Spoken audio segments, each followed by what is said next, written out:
Peter Obi's 48 hours is what I'm going to be speaking about. And this will be from 27th of January to 28th. On the 26th of January, of course, we had the Bauchi rally and we came into Abuja. And the next day, which was 27th, which is all what this is about, there was going to be a town hall meeting with the students of University of Abuja. And here, Peter Obi had arrived before 8 a.m. because he thought the event was 8 a.m. But when we got there, we found out that the organizers had actually put 8:30 a.m. But the new Nigeria we want to build is one of a punctuality. That era of African time, we need to do away with it. And so here he was arriving at the University of Abuja. He went in. He did have meeting with the Vice Chancellor. I don't have footage of that. I didn't even think I was going to do this video, just putting together all what he had done within the 48 hours. But he did have a meeting with the Vice Chancellor, the SAT, and they spoke on the issues of the country. Trust Peter Obi to pack 1 million things into any moment that he has. Of course, he scheduled interviews, 3 interviews while he was at the University of Abuja. And luckily, because the timing, he wanted to do it immediately after the lectures. But when he found out that he had come in before 8 a.m. and the time was fixed for 8:30, so he decided to do those interviews and he did them.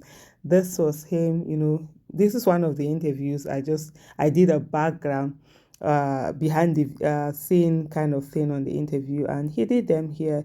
There's so many things that are always packed into one thing, and it's really encouraging to see how much he works, how much passion he has to do the many work that he does. And honestly, most people don't even realize how much he does within every time. He just feels that every moment should be used for something. You can't just sit down idling away. So when you're thinking like, okay, today is a holiday, maybe there's no rally or anything, but definitely there are so many things that he will find to do. So here he was giving all of these interviews, and after this interview was when he went on to meet the students, and it was such an amazing moment. I should say it was even more than amazing. It was such spectacular moment. I mean, there was this really such good feel about the whole environment, the students asking questions, Peter will be answering. He did some lectures before them, he talked before them. One of the things that Peter will be always says, when people say, oh, doesn't he get tired? He say, look, when you're looking for a job, you don't get tired. It's like wherever you hear there's an interview, you go there. So him meeting with the people is always an interview. So here he was, having this great moment. Before this thing happened, so one of the lecturers, one of the organizers there, sort of was talking about it, the town hall, and then the whole students were different from Bulaba. It was so funny. But this was such an amazing moment. And after this town hall, of course, Peter Obi went to the campaign office and he also had another interview there. I don't have footage of that interview that he did, but he had another interview there. Then he had meetings with his campaign people, and from there he went to the hotel. He rested for the resting for a bit was that he had lunch, and there was one time I dragged him out. Somebody wanted to take a picture, and he came out, he took picture with that person. Then from there, he went to Banex Plaza. It was so crazy. The crowd was massive, massively massive. You can always show that there's so much love. Peter being brings hope, excitement. People are excited to see him. People are hopeful. People are believing. I mean, it's possible. His Excellency, After the Banex Plaza, later in the day, Peter Obi went to Mr. Peter Obi. Listen for yourself.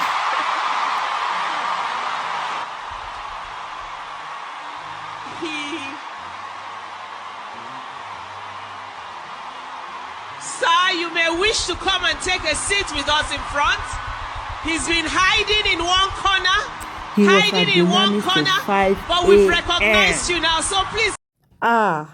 5 a.m. That's till daybreak. He did not sleep at all. He was at Dunamis. He left there 5 a.m. And then the following day, No, not the following day, that same day, that 5 a.m., that's the day. So, it's the day, but that 5 was the Borno rally. But before them, trust Peter Obi, he had put another meeting before we now depart for the airport. And so at the stadium, there was this meeting that was going on. Igbo traditional rulers in Abuja came in Abuja. That's like the traditional rulers of the different states, not the ones back home. They had a meeting and prayer session, and he was there early, 10, and he met the people that came early. Were the ones who got to see him. And there was so much excitement. People were so happy to see him, of course, taking pictures and all of that. And it was after we did this that we now went to the airport, we boarded our plane, and we went to Maiduguri. But the thing I loved about this is the fact that those who came early will see. Those people that will now come later to come and start the event, they will not be hearing that, oh, yeah, Mr. Peter Obi came here and then he left and they didn't say. The new Nigeria we want to build, is the one where punctuality will be the main thing that we all adhere to. It's not easy. It's really so much being done. Really so much. From that meeting, we left there and went directly to the airport, and we flew straight to Maiduguri. And this is us just disembarking from the aircraft in Maiduguri. We arrived in Maiduguri and there were so many people to welcome us. So many people. And I was just like, oh my goodness. Normally, Peter Obi doesn't like this. He's always like, no, you people should not constitute nuisance. Don't do public nuisance. Let's do this quietly. Go, let's meet at the rally. But, so far, nobody is listening. The moment people hear that he's coming, they are always there with the music, with the welcoming entourage, fun. People are happy, people are excited, and all of that. And so, here we are now. We came to Maiduguri Airport, and it was really, really warm. The first thing we did in Maiduguri was a student town hall, and it was so lit. There was so much excitement and hope. After the student town hall, we went in for the women town hall, and it was so exciting. Also, so much hope, so much excitement, and such a fulfilling event. It's so amazing, all the things that have been happening.